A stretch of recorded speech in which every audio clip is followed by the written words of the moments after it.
COC and the mastermind Quis. Got the vibes that'll get you turn and bring awareness to your product and your brand and make money for your biz. Come to see us when you ready to make that content. Let's go. See you. 614 Central Ohio creator. We are back with another episode, and we got a special guest today. We got Blacque Ceasar in the building. You already know what we do. Northside Zone 4. Stand up. I love it. I love him already. I'm sorry. He's been like this since the minute I walked in, and I love it because he's straightforward. And I know this interview is going to be really good today because he already been having me on my toes before this even started. But, you know, it's your girl, Chole Monroe. I'm here to represent COC with my guys. You already know how we do. Thanks for coming. Oh, anytime. I appreciate y'all having me. It's a blessing. You a legend in the city. We had to get you. I appreciate that. And you know the best is going to get you. So, yeah, you know. For sure. And me and bro already got to work together on another podcast we work on called Nights at the Round Table, where it's a podcast for men to be able to come and discuss, you know, open thoughts, feelings, religion, relationships, whatever, and not feel judged. It's a judge-free zone. You can come on there, you be yourself, and you can express yourself as a man, because as men and as black men in this country, we really don't have that outlet, unfortunately, compared to a lot of women who have a lot of outlets to voice their opinions. I agree. And us men, I feel our mental health is very important. Right. So I was glad that me and Quis and other people was able to be a part of something so great to help with mental health and to help with uplifting the men, because we get tore down too much. Yes, I'm a woman and I agree. I'm just saying, yes, I agree. That was, I'm going to have to check that out because, yeah, I definitely feel like we need to start representing our men more. And like when I do my shows, I always have people give a mental health tip because I feel like that's so important because everybody is different and everybody's views on mental health is different. Yeah. Like I'm a woman, my views are different, you guys are men, so I don't know what you guys go through mentally, just like y'all don't know what I go through as a woman. So right. I agree with that. Whoever got that podcast, I love it. Yes, I love that energy. Definitely. So the first question I got for you is, growing up in Columbus, what inspired you to do music? Well, honestly, for those who know me, who grew up with me and my brother, rest in peace to my big brother, DJ C Magic, long live always. We was born into music. My dad was Quis at WVKO. So I grew up sitting up in a radio station as a kid. I grew up sitting there watching my dad on the air play records. I grew up coming out my mom's womb. My dad was already making mixtapes and music. So we already had turntables, mass vinyl, microphones, mixer. It's speakers. It was our DNA. I was about to say that. He embedded it to our DNA. So every Sunday in my mama's house, all you heard was gospel and jazz and her talking to plants. During the week, I could hear the OJs, Bob James, Aretha Franklin, Ella Fitzgerald, Cab Calloway. There was a range of REO Speedwagon. I can go on and on about the different music my dad played around us to make us embrace all walks of life and all types of music. So that's what inspired me to do rap, and that's inspired my brother to be a DJ. I love it. I love it. You speak highly of your father. We were speaking, like I said before, we even rolled the cameras.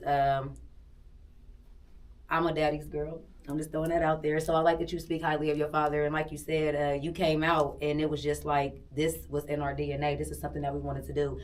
And I feel like with me, it was kind of like that, but it wasn't like that. But I feel you when you say, like, you knew what you wanted to do. You know what I'm saying? Like, your dad, that's all you seen, that's all you knew. Yeah. And as a kid, you were probably in a radio station like, damn, Dad, this is kind of cool. Like, okay, I can see myself doing something like that. Because that's how you get started, though. You see and you sit and you watch and you plan it out. Like, that's not too bad of a job. That's kind of cool. Get to interview people, listen to music. And like you said, back in the day, their music was just so, like, real. Like, and yeah. I'm sitting there as a kid meeting celebrities, like, and I'm not really understanding how celebrity they are. And I'm a kid, you know, shaking hands with certain celebrities. And it's like, wow, like, cool.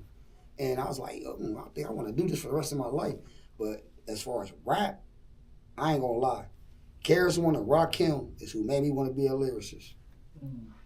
Them are some of the most lyrical animals in the game. Rakim to this day is a beast. And when I seen them on TV, rapping with all them chains on, and had the whole city with them, I said, yeah, Dad, you and it's in the blood. Yeah, good looking. Good looking. Yeah. Good looking. It's in the blood. Yeah, it goes down through the bloodline. And all my sons rap.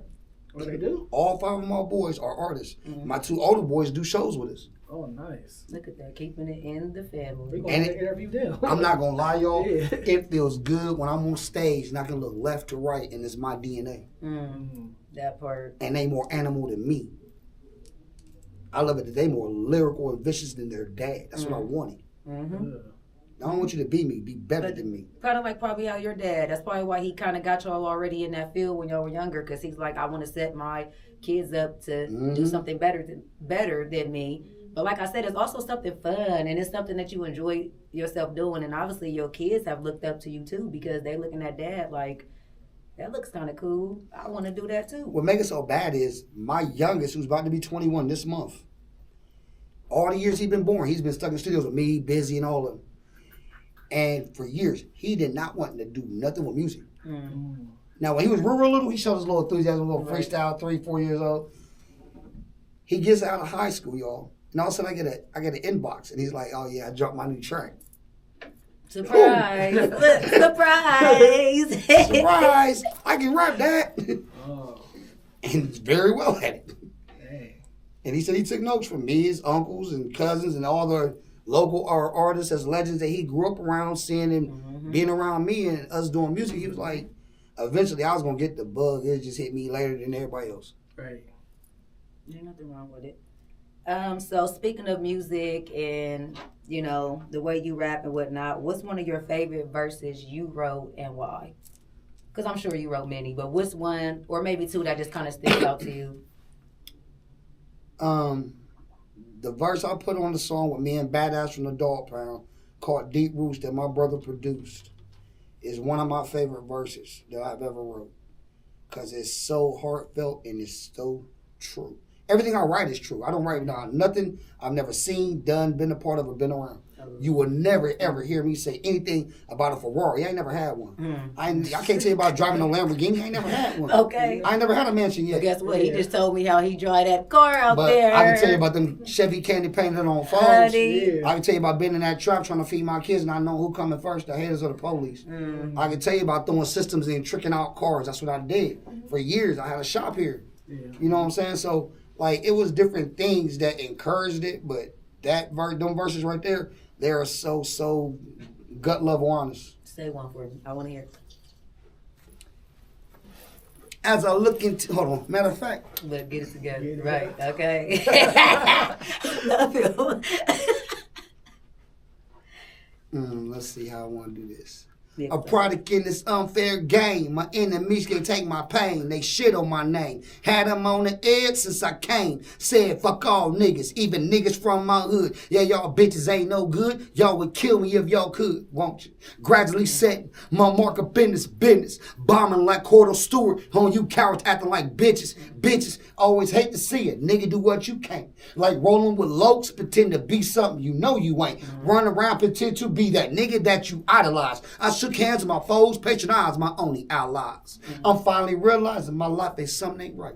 Ain't there nigga we killing in fear of getting my pockets right. Money over murder, I know y'all bitches feel me. Most of y'all be thinking that I'm too small to be this real. Most of y'all will know me from banging, but y'all don't know I ain't let nothing kill me till this little nigga here say so. And you know what? You do not hear that type of flow and that type of rap nowadays. You do not. Everything he said in there Real. is real. It's real life. It's 2025. We don't hear that anymore. Yeah. That's why I want to leave the game because the game ain't what the game was. At all. But can you talk about, like, I know you had like songs with Young Dro and Yeah, Grand Hustle. I've been blessed to be able to do a lot of songs with a lot of artists and never been charged for a verse. Even when that Young Dro, I remember they used to play that on the radio. I had a song called I'm Clean Yeah. that Dro came in and did the hook for me for Yeah. free. Keith Murray. I did a show with Keith Murray. He came off stage and was like, bro, I'm here till 5 in the morning. Let's get in the booth. Right. I need a track from you. Badass from the Dog Pound, rest his soul, Jamal Smalls. I love you, Badass, always. Bad came here with my with one of my closest partners from Cali, and he was like, "Hey, bro, let's get it." Went to studio with Kid Magic's at his house. We went to Kid Magic's house. I took Badass to his house, and we recorded it in Abandoned Studios in the basement.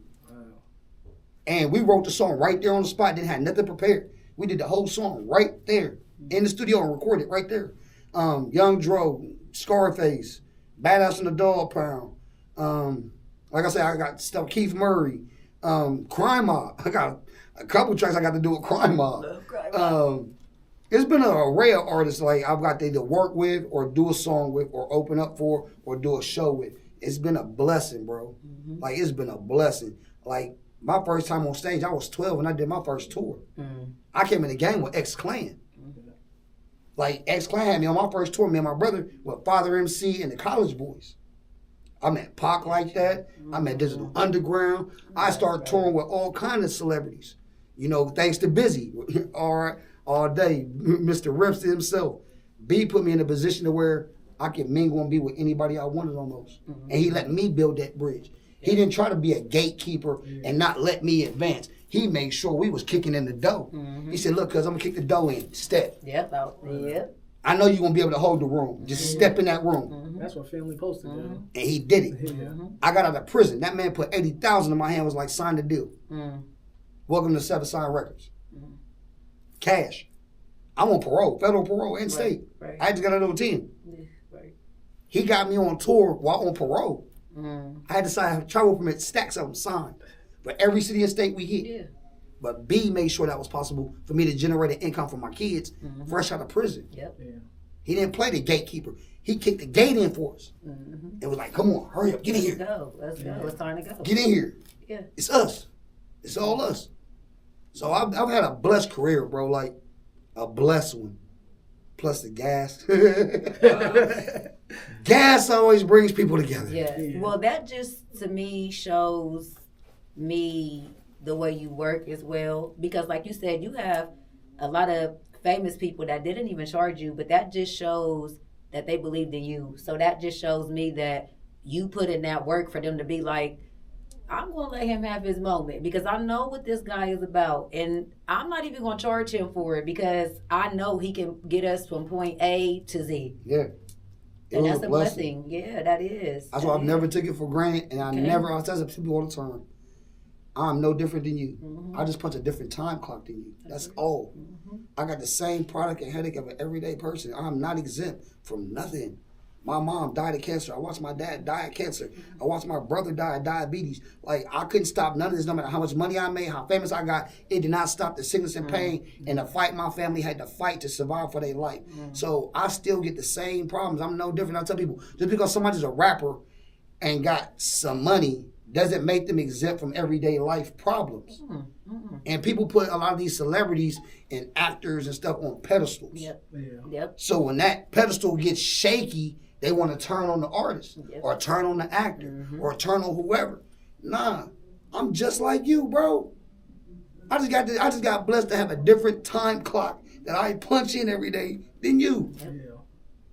I'm no different than the janitor or the CEO.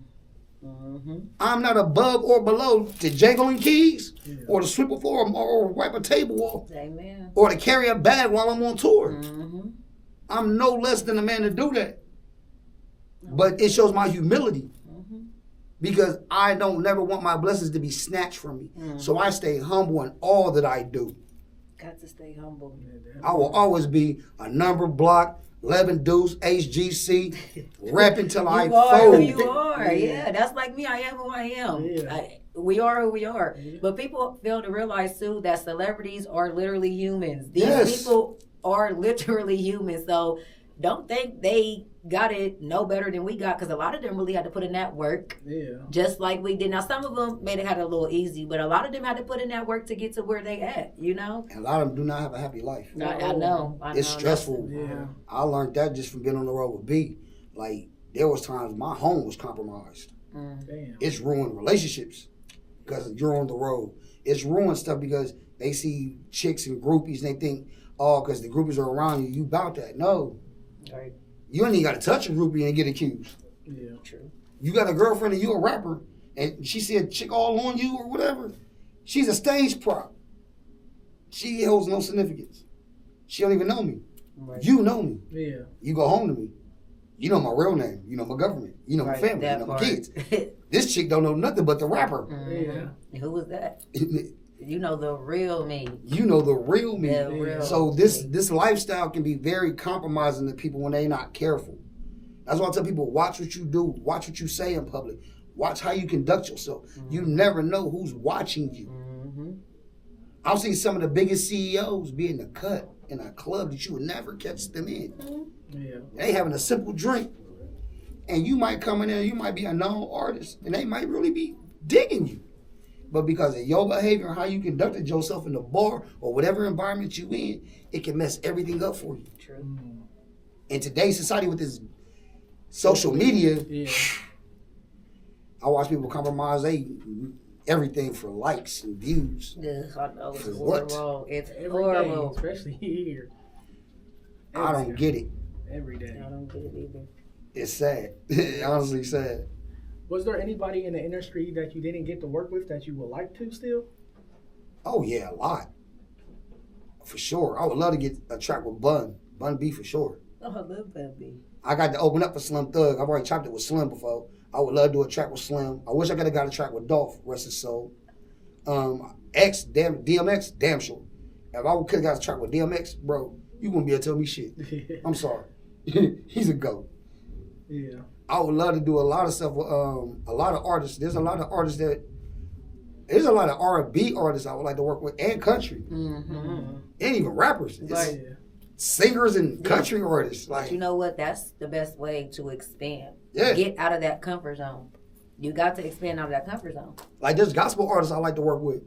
Like, I tried to get a track with CC Whining. I love CC. And when I met her, she told me I couldn't do it. Why? She does not deal with no secular music whatsoever. Makes sense. Makes sense. Yeah. She would not even entertain it. She was a very beautiful person. Woman was a sweetheart. Man, my God, the woman was a sweetheart. But she's like, sweetie, I got to respectfully decline. I said, you're one of the greatest gospel singers I've ever heard my whole life. Like, my mama don't play you. My daddy don't play you. Yeah. I would be honored to get you on a song, you or Yolanda Adams. And they was like, we do not do secular music. Dang. I said, oh, God. I wish you had to change your heart. What But about locally? Is there anyone locally left that you still want to work with? Oh, me and Wise got some stuff cooking. Me Shout out to Wise. Me and Wise about to get something cooking. Me and Mr. 365, me and Smith, I got 4 songs with him new. 2 on this album and 2 on the Us Ohio Boy compilation. Okay. You already know I'm holding it Show down. that off. Show You know I'm that holding off. it down. One more time. You know, One more time. I gotta let them know it's Us Ohio Show Boys us. around here. You know how we get it. You know, Scopes is my cousin. I got mad stuff with Scopes. Demo, me and Demo got stuff. My little cousins are Frost and Natty Boy, SG Boys. Them are my blood little cousins too. You know, we got a whole album together. Yep.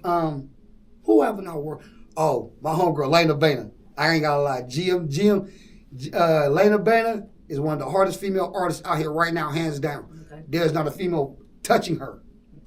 Because she can walk in any arena with bars. Like she can sing, she can rap, she makes alternative music. She's not in a box, and that's what I love about her. She's not in a box. She will come out with the box in a heartbeat.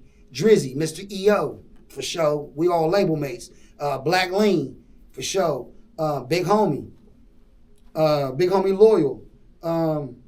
There's a few in the city that I still love to get some music with. Oh, Big Bro GT for sure. Shout out to my big dog, Big Bro GT. He a legend too. J Rose, Rose, nephew. Me and J Rose gonna have some stuff Rose, cooking. yeah. But it's a lot of artists I would love to still work with that have the same work ethic that I got, the same drive that I got. Yeah. Now, I will say this, and I have no problem saying this, and people know who I am. I say what I say, and I stand on it. If you do something to destroy your character, and I see it, I can like your music all I want, but I'll never work with you. Yeah. If you do some sideways things to compromise your integrity, morals, or values, I can like you all I want. I can like your music all you say, but I'll never work with you. That's right. Yeah. My morals, values, and my integrity stand more than anything in this life. That's right. And nothing compromises that. Nothing. And there's some people who compromise themselves, and I'm just like, Oh, I know. It's so sad. damn, why you do that? Yeah. Damn, but I like your music. Because people really don't be who they really be supposed to be. So I get. fantasies. And that's the problem I got. I do not like a person who live a fantasy life. Me either. There's a lot of that. Me either. Yeah. If you come from a good home and a good lane, stay in it. Ain't nothing wrong with that. Yes.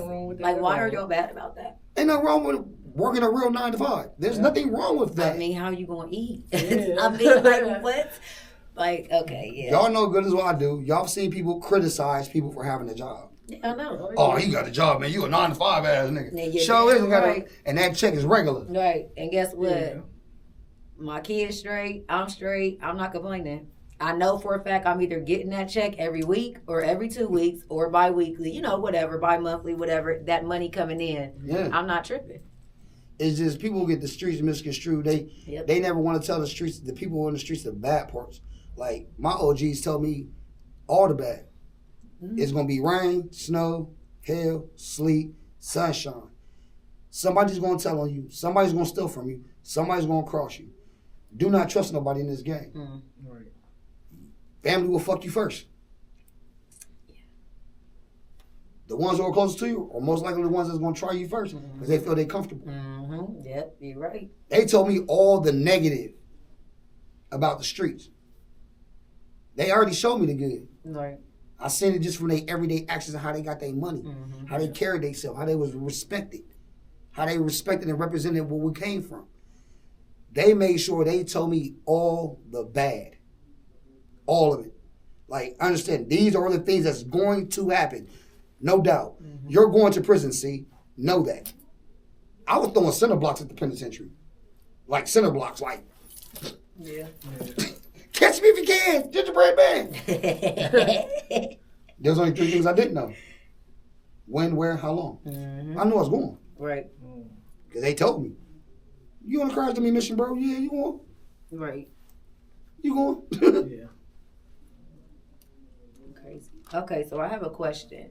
So coming from your era into how we were talking about the social media era, basically, like, do you think social media helps with the careers of people? Because, you know, back then it was a lot different. We had CDs. It wasn't so, like, everything can get posted right then and there, or, you know, like a song, you can hear a snippet on TikTok and then it blows up. You know, people really had to work hard back in the days. Nowadays, you know, you can just make a 10-second video, maybe have a catchy hook.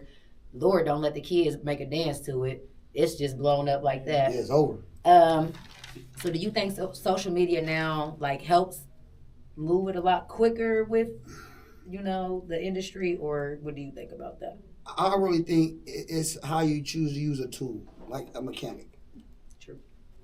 In a shop, you got a mechanic full of tools, but he might not touch every last one of them tools ever. Right. But the certain tools for the certain jobs he's going to use. Social media, if it's used for the right thing and uses the right tool, it can be very, very, very, very prosperous. Yeah.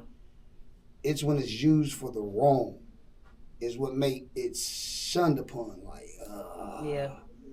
And then you see some of the things that people will do for the views and likes. That's what makes it good and bad.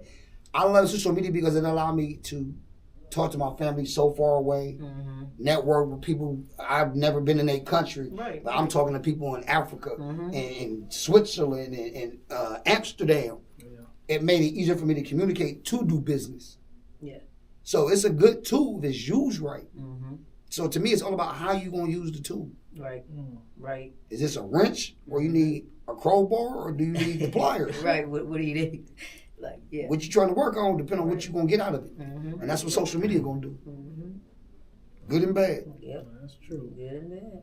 Can you talk about, like, the difference between the past Columbus generation of rappers and now, like, because you, like, came up during, like, my dad's era, the Columbus Mob era. I grew up with your dad in the Columbus Mob. Yeah, so to that era compared to now. Yeah, because I know it's different. It's drastically different. Yeah, I know. I know. Because even now, most of the rappers now, they perform over their vocals. That's a no. That was a no back then. Back then, you know, we had showed the ADATs. To where all you had was your ad libs on the beat. Right. You was saying your full verses. Yeah. You just had your ad libs and your in and outs there, but your main vocals was not there. I don't shun upon doing that now because I do it time to time. I'll do it depending on how long the set is or where it's at, or if I'm just it's the prep. Yeah. But I feel like the artists I came up under growing up, we had to work 10 times harder than what the artists do today. Mm-hmm. Mm-hmm. Oh yeah. Because there are certain raps that I could have spit and that'll laugh me out the door of a record label. Like, oh no, bro. Work on that. Come back and holler at us later. Nowadays, honey, you can say the most ignorant, benign shit and get a record deal. And I'm like, really? Mm-hmm. Yeah. And then you heard what I said. Don't let one of the kids catch it on TikTok. Oh my! Yes, and it's like, really weird to, like, no offense, love this new era thing, the 6'7", like, really? Yeah. And it's just like, he said that, the kids caught it, and everything is just like 6'7". Like, are we serious? But, you know? Love it. To me, it's a fad. I think it's a fad that's gonna come and go. Yeah. Everything nowadays has no long lasting nothing. It's all microwave. Yeah, it's microwave instant, and that's what to me was wrong with our society. Everybody want it here now, right now. Oh, I want fame, I want the money, I want the bag, I want the diamonds, I want the chain, I want the Mozzie, I want the Bentley, I want everything right now. You know how many nights I was at clubs in the parking lot posting flyers, putting them up on stores, putting them up on phone posts. Trying to sell a CD. Yeah, trying to sell a CD, like, handing out a CD, going in the studio, recording the track, paying for the studio session, paying for the mix and mastering, like, then you paying for the posters and the marketing. Yeah. Like, we really spent blood, sweat, and tears day in, day out, night in, night out. Back then, we had street teams to where they went ahead of us to the next city before we got there. Right. And would promote and put up. I don't even see that no more. You see? Like, it's like everything became so digital, people started to get away from physical. Like, vinyl's coming back. Yeah. I'm glad. Good. Now, cassette tapes, y'all can keep that. Like, yeah. Keep the cassette tapes, but the vinyls, yeah. Yeah. Because to me, that's what made real music. Back then, to me, we made more music with substance compared to now. Right. To now, a lot of music is drug infested. No, facts. Yes. Everybody's talking about lean, snorting line, popping perks. And then they wonder why these kids are so, like, the way that they are. There is no positive messages in these lyrics that they're speaking. And then everything is so social, so they're getting on social media, following their favorites. See, back then, I always say this, like, it was different back then because we couldn't really see exactly what the artist was doing that we liked. Right. Now these kids can get on Instagram and see the everyday life of their celebrities, the drugs, the cars, how quick, the bitches, the money. They're seeing that. We didn't see none of that Popping back then. bottles. Yeah, you get what I'm saying? So I feel like that also is the reason why a lot of these kids are the way that they are too, because they're just influenced by this social media and what they see. Like, I used to like a lot of, rappers back in the day, but I never got to see their everyday life and never got to see what it is that they were really doing. So now that these kids are seeing this, like you said, they're drinking lean. Oh, well, I might want to try that because he's doing that. And then he's talking about it and, they're having fun while they're doing it. So let me try it out. Like, we didn't get to see none of that. Now, we heard about smoking weed, but we didn't literally used to sit there and just see them spark up the blunt or drink the lean, just little stuff like that. And I feel like that's a lot of poison in that. And I feel like that's a reason why a lot of these kids are how they are now. And a lot of them are raised very well. Yeah. 2-parent homes, but they get around other people, listening to that music, getting on YouTube, watching the music videos. I'm going to speak for females because I am one. Strippers, little girls are seeing that, like, it's just stuff like that we didn't get to see. Because back in the days, music videos, they had a little ass shaking, but, their bodies were natural. They might have been in a little bathing suit, but nowadays, these females be like, it's a lot, and these kids are watching that. Like, your mama had you like that? Whoa. And that's why that's the reason why a lot of these teenage girls are growing up fast, because the things that they're seeing. Yeah. Instagram is nothing to get on your favorite, artist page, like I said, and watch their everyday life. Like, some people really make content on, like, what they do a day in the life of a stripper or a day in the life of a port. Like, we wasn't seeing that type of stuff. No, hell no. And these kids are like, damn, was she making that much doing that? And then they turn 18 and then they want to try it out. And then it's just like, that's not the route to go. So, yeah, I just think. Or they tried before 18. Yeah. No, end up being hooked on something by 18. But you made valid points all the way around the board. Like, we wasn't seeing You named it. the nail on the head. Yeah, We wasn't couldn't. seeing it. That's one thing about like the social media thing. That's what social media did. Social media made things more tangible. Mm-hmm. Gave you more access. That's Like, the word. My motto was this. If Facebook was out in the 90s, it'd be a lot of motherfuckers would be talking about they gangsters. I'll tell you that. Yeah. It'd be a lot of motherfuckers' reputations in trouble. If Facebook and Instagram was out back then, because you'd be exposed. Mm-hmm. Yeah. You can be who you want or whatever you want to social media life. And unfortunately, if you really think about this, our government right now is trying to make everything contactless. Mm-hmm. They're trying to eventually get us to where we don't even have physical contact with each other. Yeah. That's what the AI thing and virtual reality is all about. Making things to where I can put on my goggles, you can have on yours. We can have this interview on goggles, and people think we're really together when we're really not. Really not. Right. Mhm. Yeah. So our society and our government is not making it any better. Then our government has the pipelines to prisons. A lot of these record labels have invested in private prisons. A lot of these record labels are making artists say certain things to keep kids getting in trouble to fund the pipeline to prison. Sad. What made me realize it was this. One day I'm going to my mom's house. And in between me and my mother's house is a park called Joan Park up north. All the little kids in the neighborhood know my kids, and I know them, and I know them. I'm walking past these little kids, not even noticing 3 of my kids is in this group. They're singing the lyrics to one of the songs that me, my son, and my little cousin have called I'm Fucked Up. And the song's about us smoking weed. I'm smoking weed and how I drink lean. I'm being honest. Right. My sons and them are talking about how we smoke weed, drink lean, da-da-da. And they singing I'm fucked up. I'm like, lean in my cup. I'm like, whoa. I'm like, oh, I got to change something here. Yeah. This ain't right. Yep. Something's wrong here. And all these kids were under 12. The oldest might have been 12. Yeah. But they knew every bar we said in that whole song, all 5 verses. Yep. And I was sitting there and I was just like, I felt I kind of was ashamed of myself. But I ain't gonna say ashamed. I kind of was disappointed in myself. That I sat back and like, oh wow, I helped fuel the poison. I helped fuel this ideology. And I had to stop what I was doing and walk back to them. I'm like, yo, hey y'all, chill out. Then they realized I was me. I was like, oh, Uncle C, my bad. I'm like, hey y'all, don't be singing that. Right. That's your song. I don't care. Right. That song ain't for y'all to sing. And I should have known better, even wish y'all never heard it.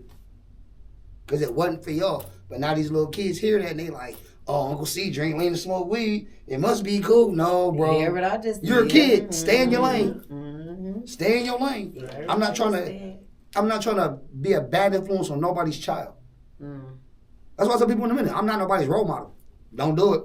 Yeah. Don't do it. I'm not him. Right. I'm not him. I'm too still honest. learning myself to be a I'm under role construction. God working on me. model. That's Yeah, right. I right. like that. I'm like a Build-A-Bear. That's Yeah. right. I'm getting Mhm. pieces back together. Right. Yeah. But what I can do is tell you the positives and to Yes. stay away from the negatives. Yeah. But I'm still learning myself, you know? I'd rather tell you something more encouraging to help you and to Yes. get further in life Yes. than to tell you something negative or to feed a negative narrative that can get you hurt. I'm not going to do that. Yeah. Because I didn't have always the best people to guide me right sometimes. So I feel it's important that if you want to have people around you or deal with people, deal with those who have your best interests at heart. Like, I'd rather tell a little homie not to go do something wrong and tell him, hey, look, I'd rather you come to me and let me help you try to find another way to go about this or go another route than to do that. Right. Yeah. That's going to get you killed, bro. I'm being honest. Yeah. But we can work something out over here, and maybe you can work it off, cut the grass, Right, right. help old lady Shirley down the steps or something. She get a couple of dollars, but don't do that. Yeah. Because I did that, and it got me in prison. Yep. I did that, and it got me away from my kids. I did that, and I was put in jail all the time. I don't want to see you go that route. That's why I work with you in my uncle's program, Ending the Violence with my Uncle Sean Stevenson. That's why I've been dedicated to that program since he's been home for the last 20 years. Because we all done the stuff these kids are talking about. But they know when we come to them, we're not lying. No. I really, yeah. They know.